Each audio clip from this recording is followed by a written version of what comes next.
What up, friends? And welcome to the Ball and Buds podcast. I am your host, Omar Fonseca, a.k.a. the Street Professor. Shout out for P.O., a.k.a. the Vangelic Surgeon, a.k.a. your mother's favorite podcaster. She listens to me on her Peloton. And as always, thank you for tuning in. I am super excited today. We have coming in our NBA insider, Ron Obasi, will be in to break down the 2021 NBA playoffs and finals. Yes, sir. But first, you know how we like to start here, the Ball and Buds podcast with Omar's Overture. So let's kick this bad boy off. Get over here! Yes, sir. We today are going to talk about some NBA. We are going to talk some Lakers. Kill shot! We're going to talk some Knicks. Kill shot! We're going to talk some how the hell do they have the same record. We're going to talk some NBA is better when the Celtics, Knickers, Knicks, and Lakers Kill shot! are all good, right? We're also going to talk a little MVP or most improved race, maybe a little of both. We're going to talk about some sixth man of the year. We're going to talk Nets. We're going to have our Celtics and Heat conversation, seeing as those are both of our teams. We are going to have some rookie of the year and most valuable player conversations. We are going to talk the play-in tournament. We are going to talk Russell Westbrook, your new triple-double king. And we are going to talk our finals predictions. This is a jam-packed episode. We're going to fit it all in there. So get ready, my friends. I am ready. You are ready. And now, without further ado, NBA insider Ron Obasi is here in the crib with me. Catch my man Ron Obasi at Obasi Ron. That's OBASIRON on Twitter. And actually, first time we're actually going to be the Ball and Buds podcast. Say what?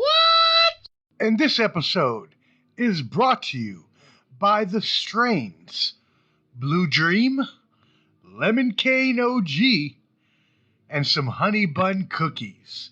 And let me tell you, them honey bun cookies, woo-wee, that joint hits like a Monster kill. We're going to smoke a little bit of this, feel nice, and talk some NBA. So my brother, Ron Obasi, right here, he is Nashville's finest MC, here to join me. So, be on the lookout for that man on Twitter.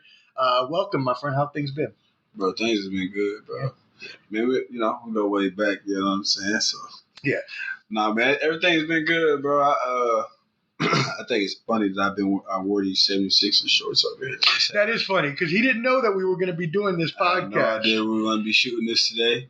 The gear is just nice. For the record, I'm a Heat fan. He is a Heat fan. He's not a 76ers fan. Dwayne Wade fan. You know what I'm saying? Heat fan, too, forever. We're going to definitely get into that. We're going to talk a little Celtics. We're going to talk a little Heat. We're going to talk a little bit of LeBron, some Nets.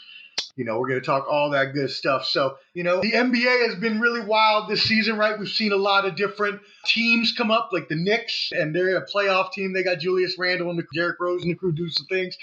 So they got the same record as the Lakers. How crazy is this? 2021 has just been wild. So we're going to the playoffs. How do you feel about this season overall? Definitely some unexpected things, you know what I mean? The defending champs not being dominant this year. Say what? The injuries. The Knicks were definitely a surprise, only because, history usually say that they're ass. You suck! But they're not ass. That comes down to, you got to give them credit, though. They have a great team. When was the last time they won a championship? It was like the 60s, wasn't it? Like Willis Reed? Yeah. Damn, that's like 40, 50 years, dog. Yeah. And they're supposed to be a premier franchise. Let me look at the notes real quick. The last time they won was in 1973. Oh my goodness, that's almost 50 years ago. Knicks are some trash. And they only have 2. How are they considered a premier franchise with 2 championships? Did we overlook this? Has every NBA fan overlooked this, or are we just considering them premier because they play in Madison Square Garden? I'll just be Kermit, sipping my 17 championship tea.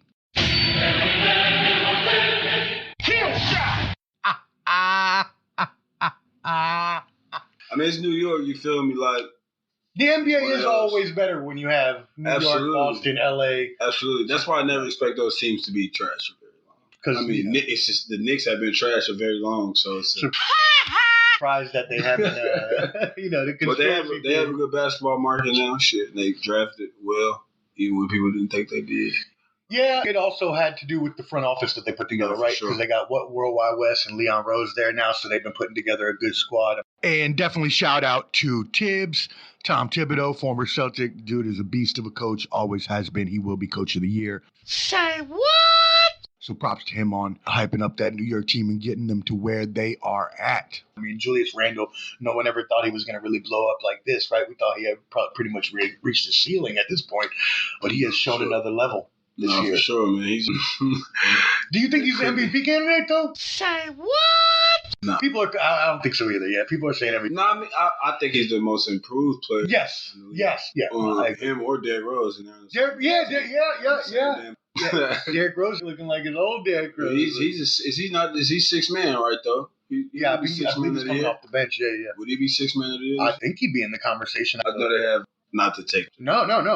We can go on tangents. Whatever. I guess it'd be what Derrick Rose. And, let me look it up real quick. Jordan Clarkson.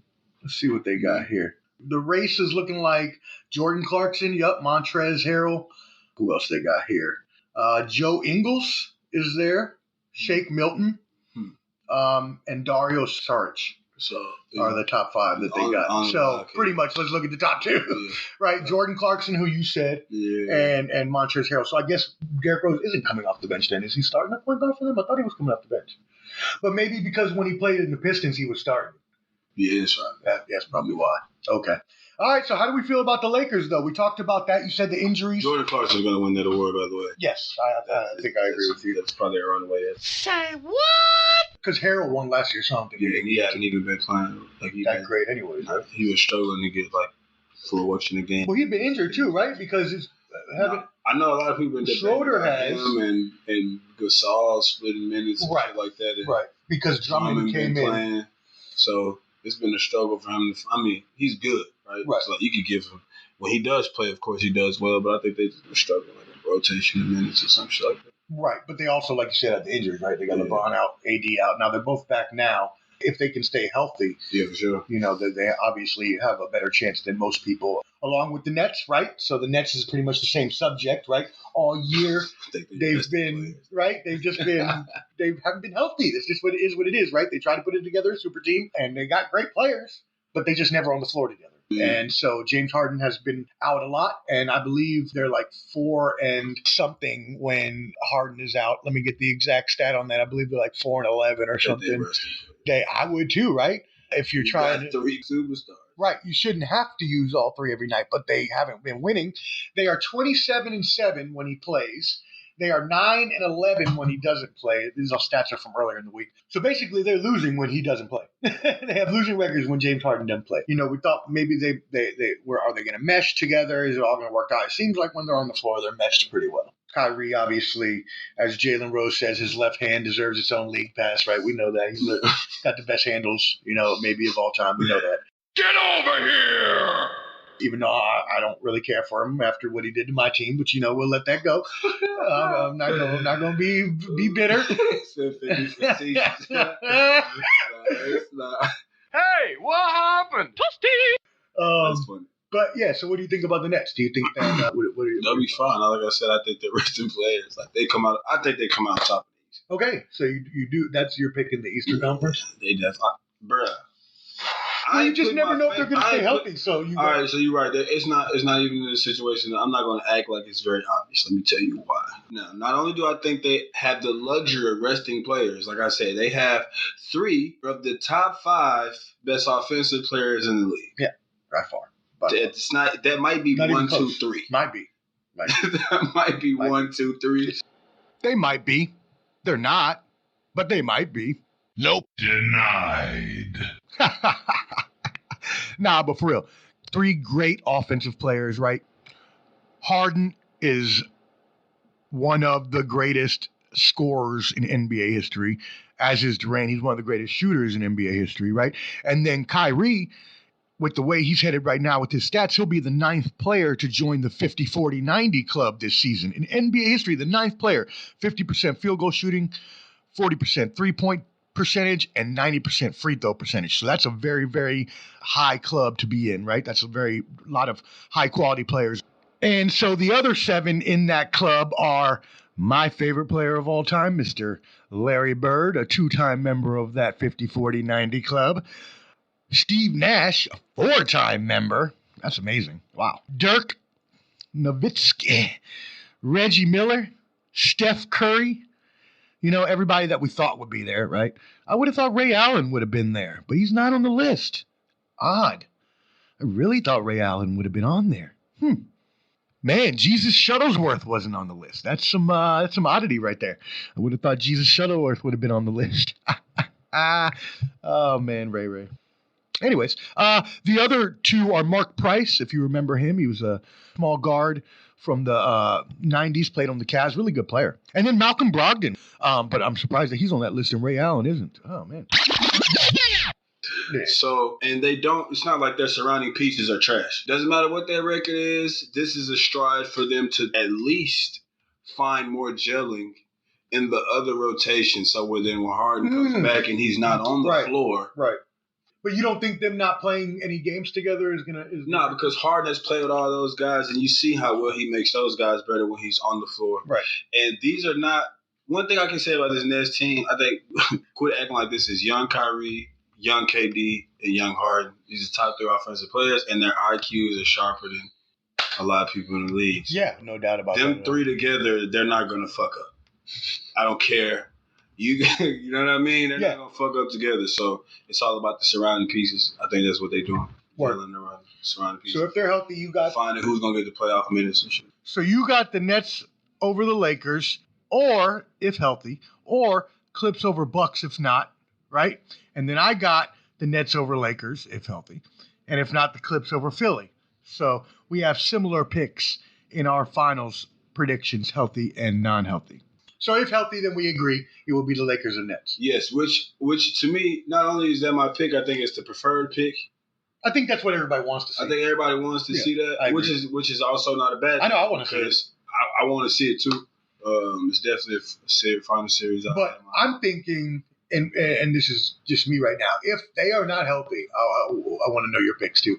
But if they're not healthy, for some reason, I'm just thinking 76ers Clippers is like would be my pick if those teams didn't get in, if they weren't healthy, the Lakers and Nets.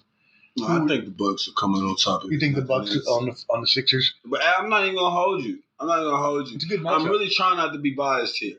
But I think the Heat are going to show people why we were tough again now that we're here now stride. For some reason, y'all haven't been gelling this year. That's a good segue, though, because we've been injured. We've been injured, too. We've had, again, one of the top teams in injuries this year. Tyler just came back. George's not playing his same self because of injuries. Jimmy Butler was out weeks, but since he's been back, we've had a crazy winning record. We've been beating good teams. We've been winning tough games. Bam Adebayo is in another stride and shit. Yeah, I'm not saying that we're gonna come out on top. I still got the Nets or the Bucks, but my 2A and 2B is Bucks or Heat. I just don't see I just don't see either one of us beating the Nets. I think you guys are gelling at the right time, and I think you guys got, like you said, a tough squad, and I definitely think y'all have a way better chance than us, especially now that Jaylen Brown is out. Yeah, that hurts. But I'm hoping that Tatum and Kemba can pull it together and do something, but I mean, we're too injured and we're not gelled enough. We don't have the depth. Think we're a first or second round exit. We could get to the conference finals. We're not going to win the championship. Jason Tatum is amazing, but him and Kemba can't take it by themselves to the championship, I don't believe, this season. But, hey, We got time to get better. I trust Danny Ainge and I trust Brad Stevens. I think they should both be kept on, and I think that we will win a championship soon. Did that take Kemba out of the slept-on conversation? I don't know, because he's been injured. So I think Kemba at full strength is still an amazing player. Like, sure. He's getting a little older, but I still think he's awesome. Like, but he's just been really injured this year, so people have been hating on him. But again, they haven't gelled well because they have been injured, so they haven't been playing well, and they're not going to. So I'm already counting them out, right? They are a first-round exit. I don't want to see the Hornets. Right? I don't want to see the Hornet or the Wizards. What do you think about the Hornets, Doug? Scared. MJ actually put together a squad. Well, I mean, they're good, but I mean, they still don't have. They're not a championship team, but right. They are a team that you enjoy watching. They're a league pass favorite for sure. They can play basketball. LaMelo is rookie of the year by far. Yeah. Say what? Although I'll be loving me some Anthony Edwards as well. Yeah, but bro, he's amazing too. I guess I was just giving my rookie of the year. Yeah, no. We're talking about amazing rookies. Anthony for sure. Yeah, he brings a lot of. And he's funny as hell. He's hilarious. We're talking about the overall the basketball player. I think he's. Yeah. And he might. It's crazy because LaMelo's great. But I would not be surprised if Ant develops the higher ceiling as the dominant player on the floor. I can see that. I can definitely see that. I can see LaMelo being somebody that always impacts the game. But I can see Ant-Man being somebody like, a floor general, scorer, everything. MVP, face of the franchise. Yeah. Did you? They played your Heat the other day, and Butler. Did you hear what happened? Yeah. So he was having an interview afterwards, and they asked him about it. And he was like, "Them was two grown men." Yeah. I was dying. I was like, "Hey, what happened?" Now but it's that right there is a quality in itself. For a young man, that's it. No, for sure. But these ain't, like I said, these ain't teens or nothing. You know what I mean? They men in the public eye, but it is good to see some shit because I'm older than them. Yeah. You know what I mean? But even still, bro, he really, you can tell his team respects him as a leader. They look toward him. His body language does a lot for his team and everything. But I can see him having the higher ceiling now to LaMelo, but LaMelo is my rookie of the year. Yeah, mine too. That doesn't, you know what I'm saying? Rookie of the year doesn't mean they'll have the... Right, that's not the better career. Right. So then what about MVP? I'm not going to lie. This will be the first time I've even talked about who I think it would be. Me too. Me too, year. Honestly. One, because I do think it's one of the driest races of MVP. It is. Not in a bad way. I don't know. I think it is a bad way. Nah, because I just think there's been people hurt. Okay, let me stop you. There's been people hurt. The big man has a return. That's a good thing, right? That's what I'm saying. So it's been like a lot of people. There's been a lot of players playing high-level basketball, and their team doesn't have the best record. And then there's been high-level basketball players you would expect to win the MVP that's been injured. Or there's 3 of them who could win MVP, and they play together. Right. Oh, yeah, true. So it's like, but the people that are in the MVP race, like Embiid, Jokic, Steph. Steph has definitely put himself in the conversation with the last month. Yeah, I think he's 35 points a game or something shit like that. Yeah, I would love to see it go there. Yeah, I want to see one of the big men get it too. Because, they do carry their teams, bro. Yeah, they carry their team, so... Their teams are not near halfway as good without them on the floor. So no, and not even close. I wouldn't be picking the Sixers. And they've been cooking every big man. Yeah, everybody. I believe those two are head and shoulders above any other big man. Yeah, they've been cooking everybody. Yeah. So we agree. Then it comes down to those two. I don't really care either way either. I don't like 76ers, obviously, being a Celtics fan, so I'd rather see Jokic with it, but whatever. Doesn't really matter. Say what? As long as the big man. This man don't care, y'all. He gonna let you know that. I'm a hater. I'm a Celtics fan. I'll be a hater. That man gonna let you know immediately I'm not fucking with it. Plus, Embiid as well. I don't know. He's really, really cocky, I guess. And just sometimes it's off-putting. I think he's one of the most skilled big men of all time. No doubt. He's bro. It's like he's a more like nimble. I'm glad that I get to watch somebody It's good. I think it's good that whoever's great basketball fans right now get to watch a big man like Williams. Yeah, because the big man has been out of style for a while. Right? So Jokic is skilled, but those European big men are usually skilled. They're usually finesse. They're usually deadlift strength. You know what I mean? Like they're usually like unorthodox. Who was very skilled basketball players that can pass, shoot. I forgot. And Sabonis' dad, Arvydas, That dude could pass like a mofo. Say what? You know what I'm saying? Great Yeah. vision. Oh, definitely. But Embiid got defense. He got crazy moves, got crazy footwork.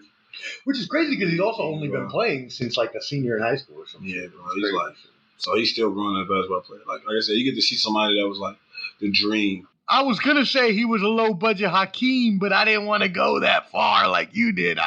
That's why I said I wasn't gonna say it, but I kind of agree with you. From somebody that's like, back then if you didn't get to see that. Right. So, okay, what do you think about this controversy of the play-in tournament? How do you feel about this play-in tournament? LeBron came out and said that the dude should be fired. Say what? Mark Cuban and Luka came out against it. But obviously the league is making mad money off of it. The corporations are all making money off it. It's better for us fans, right? More games for us to watch. I mean, I guess it depends still, too.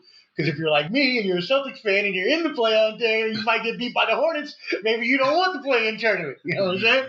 But again, I don't know. Like, it stops tanking. Right. And, I mean, in league, they may develop slow, but they develop. And you always have – the fans like it. Yeah. Fans like it. The fans appreciate it. I mean, I think more of the headline that people want is that Bron spoke up against it, really, or that people spoke up against. Right, and when LeBron says something, obviously, but it's ratings were up 25% in April, and then teams are obviously forced to play, so there's no tanking, right? So you can't just send Steph Curry and just say fuck it for a draft pick, right? Yeah, so it's like they're gonna get that. You know what I mean? Like they're gonna work the players as much as they can. You know what I mean to accommodate the fanhood and stuff like that. And like I said, the leagues always develop. You know what I mean? It's like the evolution. Play getting more money, so owners are going to want more out of it. No doubt about that. You know what I mean? So, but once again, I will say from an entertainment standpoint, I think it's dope because it could develop a lot of like. I'm not saying the game lacked a type of fierceness, but it could give some underdog teams something to like. You can see a lot of things happen with the player tournament that you can see happen in the NCAA basketball tournament. Exactly. With four extra teams, you're going to have obviously more games, more excitement, more chances for teams. Like you said, the Hornets or the Wizards, right? Yeah. You know what I'm saying? Beal and Russ, right? So Beal and Brody. Shout out to Brody. Me and you, we're both huge Brody fans over here. Ain't nobody. There will be no Brody slander at all. Never. Not in my presence. Not in this. Not in this. No. Not at all. Nope. Denied. So shout out to Brody, the new triple-double king, UCLA Bruin. I'm a Bruins fan, so I love me some Russell Westbrook. Congratulations, my friend. And you know how we like to end things here on the Ball and Buds podcast with Omar's Epilogue. And so earlier I mentioned how I did not want to see the Hornets or the Wizards in the play-in tournament because I know that our squad is just not cohesive right now, and those two squads have that hunger and that passion, and I don't know. It's going to be tough to beat either one of them, so I'm a little bit worried. But let me give you the update on the play-in tournament as it stands tonight. I am putting this episode out tomorrow, Monday. The play-in tournament starts Tuesday. All the games just finished, so this is updated current right now as they just coming out. I will tell you the upcoming fight for these 8 teams vying for these last 4 postseason spots. Woo-wee! It's going to be a doozy. So all the action will tip off on Tuesday, right? The Eastern Conference will have its 10th-seeded Charlotte Hornets going to the 9th-seeded Indiana Pacers, followed by the 8th-seeded Wizards traveling to the number 7 Boston Celtics. So, I'm not going to lie. Worried to see Brody and Beal in a play-in tournament game, right? And if we lose that game, what happens if we have to see Charlotte, right? That could be 2 easy, quick losses in a row, and boom, we in the lottery. So, I guess wouldn't be the worst thing in the world. It's not like I don't think we're going to win a championship, so maybe the lottery pick would be better at this point. Anyways, musings for another day. The Western Conference play-in matchups. We will have the number 10 San Antonio Spurs. Wow, the Spurs are back in the playoffs. They under Pop's guidance, they actually played really well with the team that they have this year. They'll be going to Memphis, the number 9 seeded Memphis Grizzlies. Wow, the Lakers. Yes, I said it. The defending champion Lakers will be the number 7 seed. So both Boston and LA were both 7 seeds. Just really tough seasons for the two top franchises, two major franchises in NBA history. Just had a little bit of a rough season this year. Injuries and all kinds of things contributed. So I think both teams will be back in the pack hot and ready next year. But they're going to go play the Warriors, right? They're going to go play the number 8 Warriors. And I don't know if they want to see Steph Curry, right? If Curry goes off for like 60, maybe he can beat LeBron and Anthony Davis, right? So we'll see what happens. So the way this works, I know it's a little confusing, but let me just try to explain it to you. On the Eastern Conference side, both Charlotte and Indiana need to win twice to get the number 8 seed, right? While the Wizards and Celtics, the winner automatically gets that 7th seed. So the winner of that game, Wizards and Celtics, and the winner of the Lakers Warriors will automatically get that 7th seed, while the loser will play the winner of the 9-10 game, whether that be Charlotte or Indiana or San Antonio or Memphis, right? And then that team, whoever wins that game, gets the number 8 spot. So a little bit confusing, but not really when you look at it. But anyways, it's going to be a doozy. It's going to be awesome. I'm really excited for it. And then I'm excited for the playoffs as well, right? And then so we'll update you on the rest of the playoff bracket once the play-in tournament is done in our part 2 episode of our NBA playoff and finals preview. But just to let you know now, the first seed in the Western Conference was the Utah Jazz. The first seed in the Eastern Conference was the Philadelphia 76ers. The second seed in the Western Conference, the Phoenix Suns. The second seed in the Eastern Conference, the Brooklyn Nets. The third seed in the Western Conference, the Denver Nuggets. And the third seed in the Eastern Conference, the Milwaukee Bucks. Obviously, we know the Knicks captured number 4, as did the Clips in the West. Number 5 seeds would be your Dallas Mavericks and Atlanta Hawks. Both two squads that really scrappy this year, right? Like they played much better than most of us thought they would be. 5 seed is pretty good for both of those teams. 6 seed, finally, you got the Heat. Watch out for Ron's Heat, right? They could upset the Bucks and they could go back to the conference championship and, wouldn't even be surprised, like he said, if they go back to the finals. And in the West, you got the Portland Trailblazers, who is always a tough out. You got to watch out for Dame time. Dame's that dude. Dame Dollar. Anyways, so that's the updated playoff picture right now. And I will hit you with part 2. I'll update you with the rest of that. So have a great fucking week. I love y'all. We'll see y'all next week. Peace. Once the podcast drops, subscribe to stay updated and download all the new episodes. Until then, stay safe, take care of yourself, be kind to each other, and spread love. The Omar way. Holler 5000.